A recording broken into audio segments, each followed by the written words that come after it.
Why do video games get blamed for violence? Well, today we're going to find out. We are talking to three people today in the gaming world. One of them is actually studying games design at university. Two of them have been avid gamers for their lives. And to introduce our guests, we have Nathan, Rocket, and Peanut. Hello, my name is Nathan Mace. I am a student at the University of Lincoln, and I am studying game design as well as game development. Yeah, hi, I'm Glenn, otherwise known as Rocket Man, and I'm living in North Carolina, USA. Hi, I'm Matt, also known as Peanut Crusher. What is your honest opinion on violent games? There's a place for them, because it's a game as such. It's no different to kids used to play like Cowboys and Indians when they were little. It's just it's changed somewhat now that it's able to be played out on a screen. So yeah, as long as people realise it's a game, it's that, then it's fine. I don't have a particular issue with it at all. I don't think it's a problem. I've been playing different kinds of video games, including violent ones, for many, many years. Known hundreds of people who play, and I've just never seen an issue with it. With Lego being a kids' game, do we think that the fact we get to beat people up and kill them on repeat is a really good move? Probably not. I think that has to do with the way kids' minds developed. Like, they take whatever they see at face value, and then obviously encourages them to either act it out in real life. Is it safe to say that Sea of Thieves is targeted at stealing and looting for glory over friendship? For glory. Yeah, I believe that Sea of Thieves is game design wise is targeting people to steal just for the glory. It doesn't matter who you're stealing from. It encourages some sort of backstabbing is if you go ahead with an alliance and then steal all their loot and kill them. With the hype of GTA, why do you think people blame this game as one of the biggest reasons for violence caused by video games? Probably because it's a particularly violent game that focuses on street crime. And again, I don't see the correlation myself. In my experience, again, playing games like that, knowing many people that play games like that, I just don't see the correlation. I think just because it's one of the most highest selling video games that is based around violence, stealing, and of the sorts. There are a lot of ways that younger people can go ahead and get the game either through download or getting their parents to buy it who don't know much about the genre, obviously exposing it to them. Some people claim that America is the biggest reason that gaming has a bad name. Do you believe this could be true or not? No. Even though there is a majority of the cases that video games get their bad names from, if that makes any sense, I don't think America is the main reason, and that's only because it's the biggest country that we actually hear from constantly. There's probably some cases happening in Russia that we just never hear about.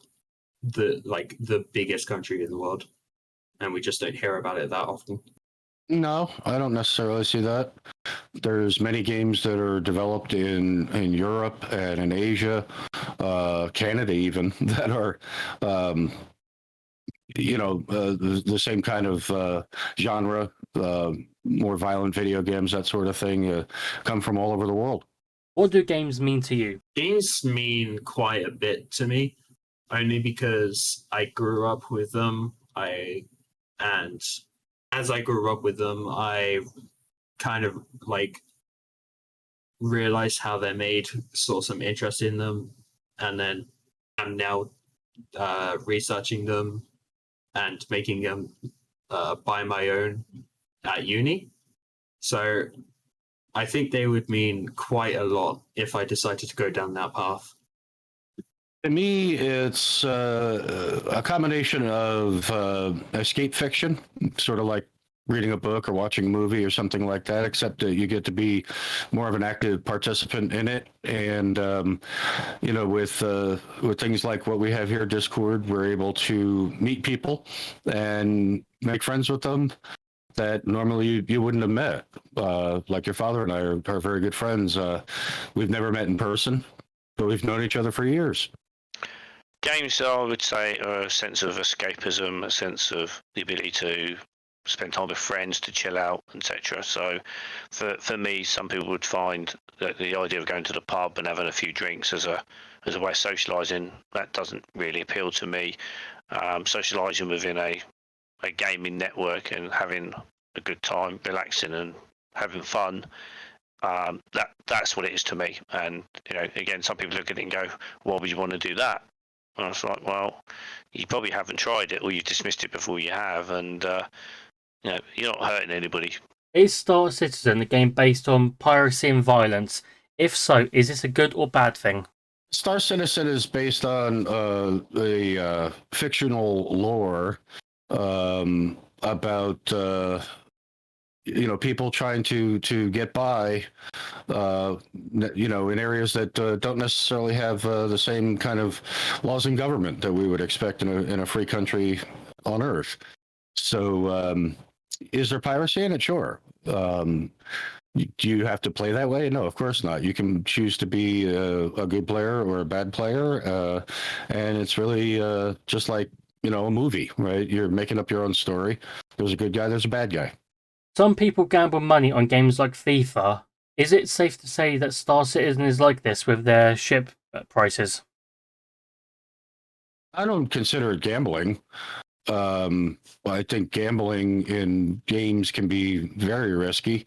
I never do that. And I'm a major backer in Star Citizen. I've got many ships. I've spent quite a bit of money on it. I don't consider it gambling. When you sign up for Star Citizen, it clearly tells you that the money that you're putting in is to contribute to the cost of developing the game. No. It's actually a completely different model entirely. The way I look at the FIFA stuff is you're paying to have an add-on or something that you can only get via paying for it.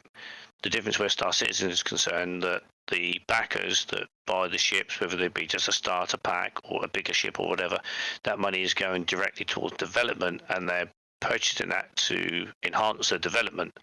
But all of those items that they purchase, you can also purchase for free within the game anyway. People used to blame music back in the 80s and 90s with things like the NWA and the Sex Pistols, Green Day and much more for causing riots and violence.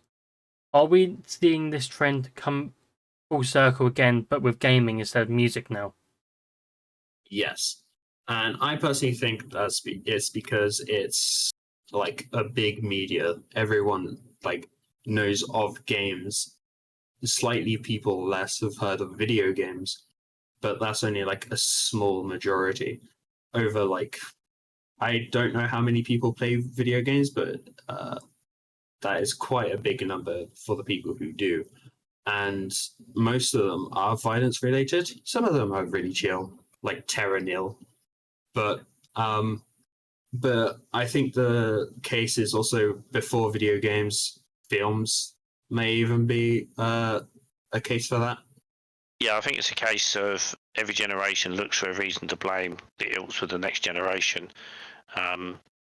It was music, and before that was dance, and it's always been the way. But the games aren't the problem; it's the individuals in both scenarios. Same as the music wasn't the problem; it was the individuals that were the problem, and people just look for a reason to blame rather than looking at themselves.